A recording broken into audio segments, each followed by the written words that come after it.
Why would cops show up at my cabin 5 times in 1 month? I just moved to this quiet mountain retreat, hoping for peace after years in the city. The cabin was my sanctuary: wooden walls, a crackling fireplace, and snow-draped pines. But tranquility shattered when Karen, the HOA president, started her crusade. She lived 2 cabins down, always peering through binoculars, notepad in hand, ready to enforce her rules. It began with a complaint about my Christmas lights. "Too bright," Karen snapped, banging on my door at 7 a.m. I dimmed them, thinking it was a one-off. Then came the unauthorized firewood stack. I moved it.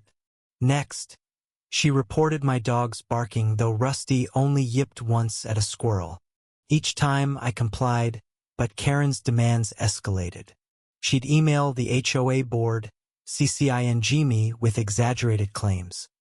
"His cabin's a blight," she wrote. I sensed her real issue. I was an outsider, not one of her clique. Then the cops arrived. Karen had called them, claiming my suspicious late-night walks were disturbing the community.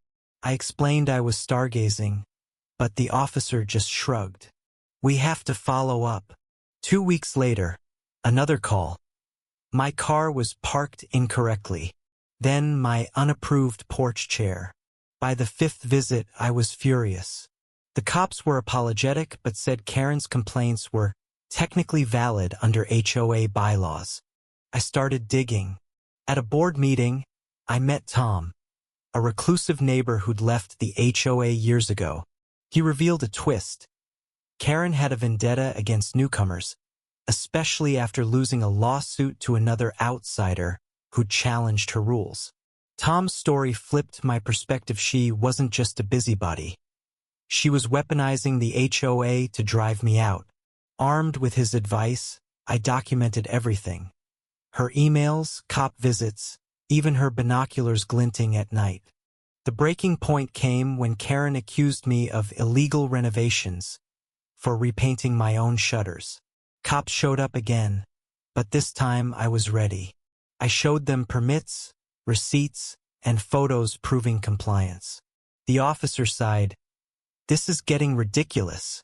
That night, I decided to fight back. I hired a lawyer and sued the HOA for harassment, naming Karen as the instigator. The courtroom was packed with neighbors, Karen's smugness palpable.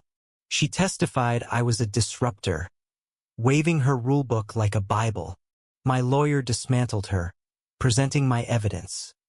Her obsessive complaints, contradictory bylaws, and Tom's testimony about her past.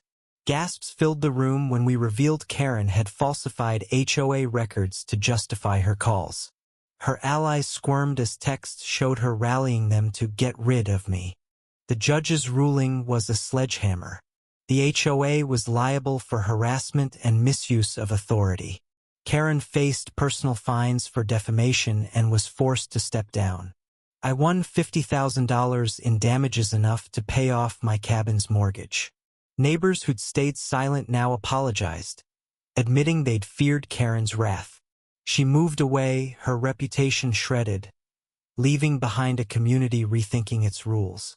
I still stargaze from my porch, Rusty at my feet, no cop lights in sight.